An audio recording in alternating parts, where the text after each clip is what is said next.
The Supreme Court handed the Trump administration another victory this morning. This time it was over a bunch of probationary federal employees that the president fired. So this morning the Supreme Court said, for right now, the Trump administration does not need to rehire about 16,000 of those federal workers, as a lower court judge had ordered. But hang on, this is not over, and this ruling is still really limited because of another federal judge's order. So I know this can be a little confusing, but let me explain what's going on. Last month, several labor unions and nonprofits sued the Trump administration, saying they incorrectly used the Office of Personnel Management to coordinate and fire about 16,000 probationary employees at the Pentagon, Departments of Agriculture, Energy, Veterans Affairs, and Interior.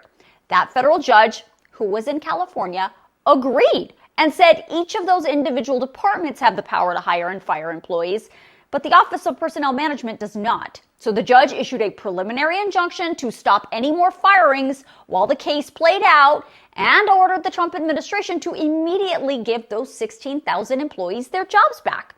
The Trump administration did not want to do that, so they appealed. And the appellate court said the lower court is right. Yeah, this preliminary injunction should stand, and yeah, the Trump administration should rehire all those people. Well, the Trump administration didn't like that either, so they filed an emergency petition with the Supreme Court, and today, the majority of the justices said those lower courts were wrong.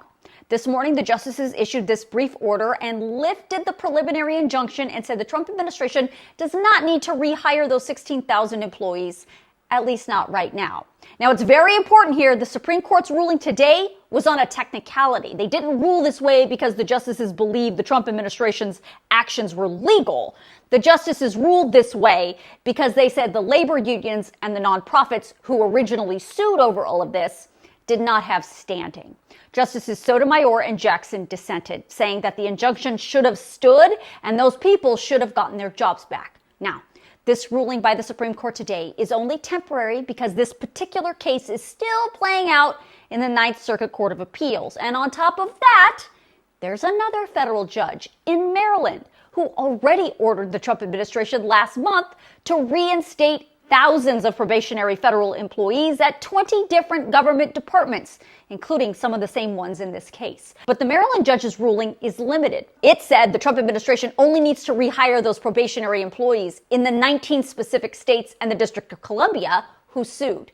That means if you worked at one of those 20 specific departments and live in Arizona, California, Colorado, Connecticut, Delaware, the District of Columbia, Hawaii, Illinois, Maryland, Massachusetts, Michigan, Minnesota, Nevada, New Jersey, New Mexico, New York, Oregon, Rhode Island, Vermont, and Wisconsin, the judge said for now, you should have your job back. Look, I know all of this is confusing, but the bottom line is, at some point, maybe not tomorrow, maybe not next month, but at some point, all of this is going to come back to the Supreme Court, and the justices are going to ultimately have to rule if President Trump and his administration are violating the law. All these little rulings that we've been seeing are just the first steps in this process. So if you want to read the Supreme Court's order from today, or if you want to look at that Maryland federal judge's order and all the departments that have to reinstate fired employees, I'm going to email both of those things out to you tonight in my Facts HQ email, so make sure you sign yourself up.